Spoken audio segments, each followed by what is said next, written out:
आपकी कोई स्तुति करता है या प्रार्थना करता है, आपकी विद्यमानता में अगर आप बहरे नहीं हैं तो स्तुति पहुंचती है या नहीं, प्रार्थना पहुंचती है या नहीं। तो देवता जो हैं वो व्यापक होते हैं। सर्वतः पाणिपादम तत् सर्वतोक्ष शिरोमुखम सर्वतः श्रुतिमल लोके सर्वमावृत्य तिष्ठति। गीता के 13वें अध्याय के अनुसार भगवान और उनकी अभिव्यक्ति जितनी देव शक्ति हैं,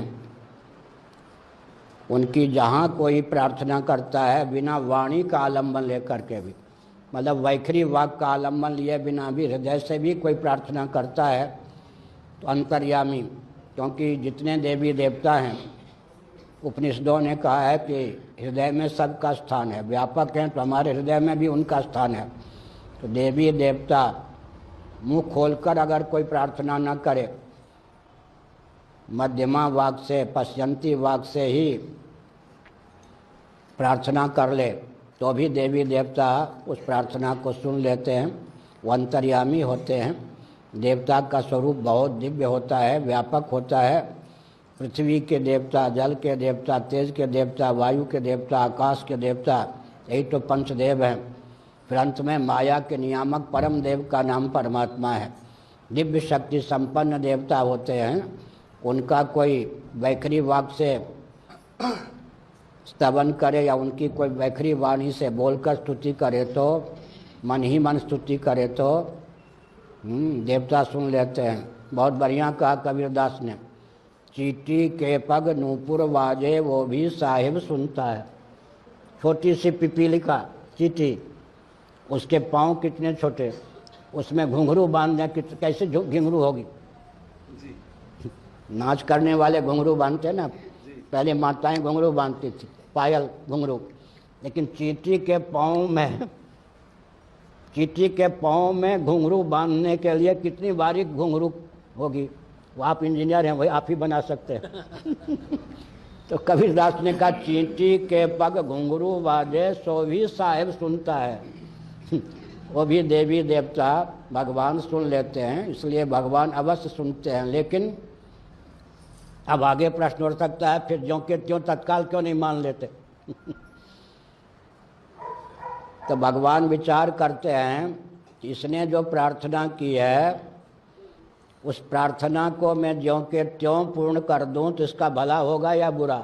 ये तो नादान भी है।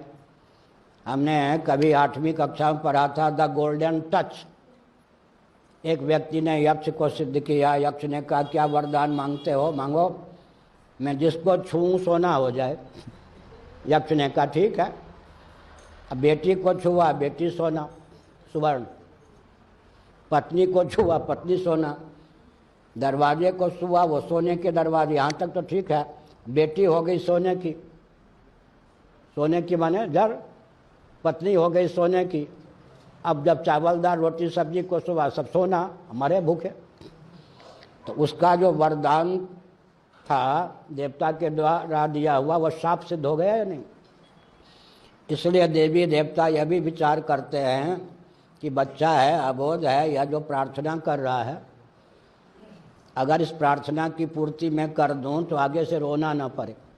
इसलिए कभी कभी ऐसा होता है कि देवी देवता हमारी प्रार्थना सुन भी रहे या नहीं। कभी कभी ऐसा भी होता है कि अपनी औकात का ध्यान रखे बिना, अपनी सीमा का ध्यान रखे बिना, अपनी पहुंच का ध्यान रखे बिना कोई प्रार्थना करता है। ठीक है, अभी तो वो रोटी नमक तक सीमित है, देवी मुझे अरबपति बना दो। तो अपनी औकात सीमा का अतिक्रमण करके कोई प्रार्थना करता है तो देवी देवता हितैषी होते हैं, उसको शोधन करके जितना चाहिए उतना देते हैं। कभी विलम्ब से देते हैं, जब उचित समझते हैं तब देते हैं।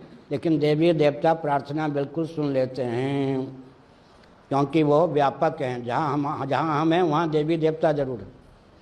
देवी देवता का स्वरूप क्या है, अंतर्यामी। अंतर्यामी परमात्मा के प्रकाशक व्यूह या काया व्यूह का नाम देवी देवता है। जहाँ हम हैं वहाँ देवी देवता अवश्य हैं। जहाँ हम हैं वहाँ देवी देवता अवश्य हैं। तो हम जहाँ प्रार्थना करते हैं वहीं पर देवी देवता की विद्यमानता होती है, वो सुनते भी हैं। यहाँ तक कि 1000 जगह यज्ञ हो रहा हो एक साथ, 1000, कोई नेपाल में, कोई भूटान में, और कोई चेन्नई में, और कोई ये कौन सा स्थान है जहाँ भी हो, जाजपुर में। विधिवत शास्त्र सम्मत इंद्राय स्वाहा इदम इंद्राय न मम। अब देवता, दो ढंग की बातें हैं ब्रह्मसूत्र शंकर भाष्य। देवता क्या होते हैं? 1000 जगह एक ही समय में, एक ही क्षण में इंद्र के लिए आहुति दी गई। 1000 रूप धारण करके, भले ही आहुति देने वाले यजमान को न दिखें, सूक्ष्म रूप से 1000 अपनी आकृति धारण करके उस हवन को ग्रहण कर लेते हैं।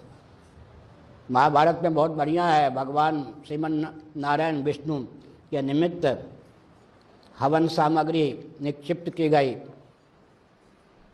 लेकिन भगवान विष्णु ने ग्रहण भी कर लिया। देवगुरु बृहस्पति से यह भूल हुई, महाभारत में पढ़ने योग्य है। उन्होंने कहा, अच्छा हमने आचार्यत्व का काम किया, भगवान विष्णु के निमित्त आहुति दी, हमें दर्शन क्यों नहीं दिया? लो हम यज्ञ करना कराना छोड़ देते। तो ऋषियों ने समझाया, पागलपन का परिचय मत दीजिए। भगवान विष्णु ने विधिवत जो आपके आचार्यत्व में उनके निमित्त आहुति दी गई उसका ग्रहण तो किया, लेकिन उसके लिए बहुत दिव्य दृष्टि तपस्या की पूंजी चाहिए कि उनका दर्शन भी हो जाए।